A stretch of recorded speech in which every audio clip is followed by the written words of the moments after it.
Адамның қолынан бәрі келеді. Тіпті мәселе қолда да емес.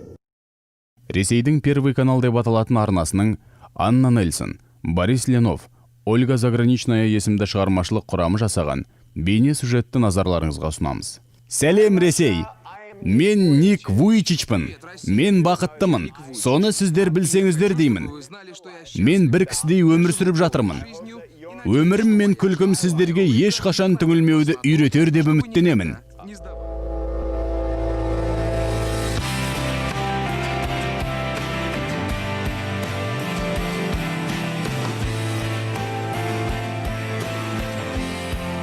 Никтен сұхбат алу үшін жарты жылдай күтуге тура келді. Қалай ғана осы жігіт әлемнің мега жұлдызына айналды. Қалайша миллиондаған адам бұдан бақытты болуды үйренгісі келеді. Осындай болып туғанның не жақсылығы бар екенін өзі де бірден түсінбеп еді ғой. 1982 жыл еді. Ата-анасы тұңғышын күтіп жүрген. Ультрадыбыспен тексергенде дәрігер дені сау бала келеді деп қуантқан. Бірақ босану кезінде жанында болған әкесі қолы жоқ иықты көрген кезде әйелін шошытып алмас үшін сыртқа жүгіріп шығады. Артынша жылап мейірбикелер мен дәрігер де шығады. Дәрігердің қолында жылап жатқан бала бар еді. Ал бас дәрігер шыққан кезде әкесі барып, баланың қолы жоқ па деп сұрайды.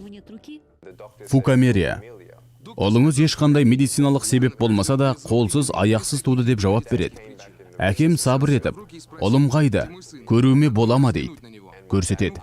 Әкем анама барады да, ұлымыз өте әдемі екен дейді. Анам, әрине оған басында өте қиын болды. Әкем қолдау көрсетті. Анам мені ұстай алмады. Емізу қиын болды. 3-4 ай бойы есін жия алмай жүріпті. Қиындықтарды жағдайға қарай шешіп отырады. Никтің сол аяғының орны табан секілді болып біткен. Соның көмегімен жүріп кеткенде дәрігерлер сене алмаған. Ник кәдімгі балалар сияқты болғысы келді. Кез келген көмекті қабылдаудан бас тартты. Ата-анасы оны бір байқап көрмесең, қолыңнан не келетінін білмейсің деп батылдыққа үйретті. Менің бір қорап ойыншығым бар. Бірақ қолымда аяғымда болмағандықтан ол ойыншықты алып ойнай алмаймын. Ник бассейнге секіріп жүзуді, етпетінен скейтке жатып табанмен итеріп сырғанауды үйренді. Қаламды қысып жаза алады, компьютерді меңгерді. Ата-анам әртүрлі құрылғылар ойлап табушы еді. Су сабынды сығу үшін аяқпен басатын үргішім болған. Сонымен шашымды сабындап қабырғаға үйкейтінмін.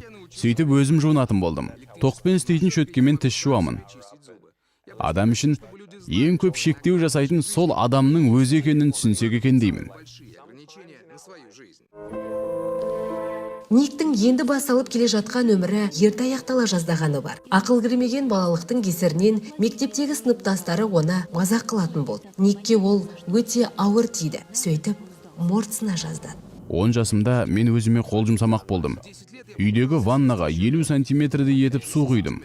Сонда мені бір ғана ой тоқтатты. Ата-анам, інім мен қарындасыма қайғы тастап кеткім келмеді. Оларды ондай азапқа қимадым. Баласы аяқ қолсыз туған оңай емес. Бірақ ол бала осылайша өліп кетсе одан да қиын. Сол ата-анама деген махаббатым үшін мен өмір сүруге бел байладым. Ал ата-анамды неге сонша жақсы көремін? Өйткені олар да мені тура солай жақсы көреді. Ол алдында таңдау тұрғанын түсінді. Бұйырмаған нәрсе үшін назалану керек пе, әлде барға шүкір етіп соны қолданып үйрену керек пе? 19 жасында ол қаржылық жоспарлау мамандығы бойынша университетте оқып жүргенде студенттердің алдына шығып сөз сөйлесең деп өтініш жасалды. Сөзі 7 минутқа созылды, бірақ 4-ші минуттан бастап жиналғандар көздеріне жас ала бастады. Ник әр адамның құны бар екені туралы айтып жатқан еді. Бір қыз қолын көтерді де, сені құшақтауыма болама деді. Келіп құшақтады да жылап қоя берді. Рахмет, маған ешкім әдемісің, сені жақсы көремін деп айтпаған еді. Өмірімді құтқардың деп жылады. Таңғаларлық жағдай. Осы өмірде басқа адамдарға көмектесуден артық ештеңе жоқ екенін түсіндім. Осы жағдайдан кейін басқа мектептер шақыртып, ардагерлер үйіне барып, қарттарға жігер беріп, түрмелерге кіріп рухтың азаттығы туралы айта бастайды. Сөйтіп, нағыз шешенге айналады. жылына 250 реттен кездесу өткізетін болды. Апта сайын 300-дей шақырту мен ұсыныс түсіп жатты. Мыңдаған радио, телесұхбаттар, 44 мемлекетті аралады. 7 президентпен кездесіп, 5 парламенттің трибунасында сөз сөйлеген. Өмірден түңілген 5 миллион адаммен тілдесіп, өмірдің мәні бар екенін түсіндірген. Үндістандағы кездесуі адам ең көп жиналған кездесу болып есептеледі. Ол жолы 110 мың адам бір мезгілде Никтің көзіне қарап отырды. Ник ешкімнің қолын ала алмайды, тек құшақтасуға шамасы келеді. Тіпті ол сағатына 1749 адамды қол аяқсыз құшақтап әлемдік рекорд жасаған. Менің атым Ник Вуйчич. Менің өмірім осындай. Ешқашан мойымаңыздар. Жоқ, мен бұлай сөйлемеймін. Жиналған адамдар, мынау Ник Вуйчич. Менің аяқ қолым бар. Енді шағым айтпауым керек екен деп ойлағаны қажет емес. Бұл деген үміт емес. Біз бәріміз адамбыз. Бәріміз сәтсіздікке ұшыраймыз, шағымданамыз. Қайсымыздың қайғымыз күшті деп салыстырмаймыз ғой. Тек бәріміз бір қайықпен жүзіп бара жатқанымызды түсінсек деймін. Осыны жеткізу үшін сөйлеймін. Жынданатын шығармын. Шаршадым, жол жүруден шаршадым. Бар күшім күлімсіреуге кетіп жүр. Ник айтатын қарапайым да күрделі тәмсіл, қиын жағдайда да күліп жүру. Өзінің жалғыз табанын тауықтың аяғы деп атай. Көшеде балалар жүгіріп келіп таңдана, саған не болған деп сұраса, дауысын қырылдатып, бәрі де темекінің кесірі деп жауап береді. Оның әзілдері аз емес. Ұшаққа елден бұрын мініп, жүк салатын жерге көтеріп жіберіп, есігін жауып тастауды өтінеді. Ал бұны білмейтін бір адам жүк салуға келіп, есікті ашып қалады. Бір жолы борт серіктер де бала секілді Никпен бірге жолаушылармен әзілдескені бар. Ник ұшақ капитаны болып киініп, кіреберісте жолаушыларды былай деп қарсы алды. Бүгін ерекше күн. Біз бірінші рет ұшақты жаңаша басқару технологиясын сынамақпыз. Сенбейтін шығарсыздар, бірақ мен сіздердің бүгінгі капитандарыңызбын. Адамдар мәз болып күліп жатты. Әдетте Ник Вуйчич адамдардың жанына үңіледі, бірақ бір жолы керісінше болды. Никтің жанына үңілер жан табылды. Мен әйеліммен 2010 жылдың сәуір айында кездестім. Шағын аудитория тұғын. 16 адам ғана сиятын. Сіз күннің қай уақыт екенін де білетін шығарсыз мүмкін. Кешкі сағат 7-нің шамасы, 11 сәуір.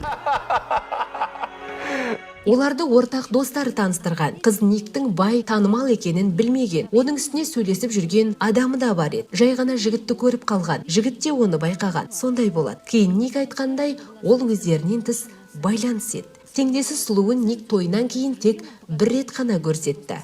Американдық 60 минут деп аталатын атақты бағдарламада Каная Мияхаре Никке деген махаббаты туралы ашық сұрақтарға тура жауап берді. Физикалық қарым-қатынас сіздер үшін қиын емес пе? Шымылдық іші туралы ма? Жоқ, осы мәселе бәріне қызық әйтеуір. Енді мен оны кейде қолынан ұстай алмауым мүмкін. Бірақ ол бәріне де қабілетті ғой. Тойдан кейін бір жыл бір күн өткенде дүниеге Киоси Вуйчич келді. Ник өзінің әкесі сияқты босанар бөлмеде әйелінің жанында болды. Дәрігер баланы қолына алды. Бала етпетінен жатыр. Қолы да аяғы да бар. Басы мен жаққа бұрылып тұрды. Дәрігер кіндігін кескенше менен көзін алған жоқ. Ғажайыпқа толы 3-4 секундтық сәт болды. Мен жылап жібердім. Екі бақаймен пернетақтаны басып отырып, Ник өз өмірі туралы бірнеше кітап жазып шықты. Халық алдынан шығып сөйлегенде Ник көбіне сөзін бұлай аяқтайды. Шынын айтқанда сіз кейде дәл бұлай құлауыңыз мүмкін. Осылай деп бетімен құлайды. Содан соң жатқан күйінде бұлай дейді. Құлаған кезде тұра алмаймын деп ойлауыңыз мүмкін. Үміт жоқ сияқты көрінеді. Бірақ олай емес екенін түсініңіз. Сәтсіздік өмірдің соңы емес.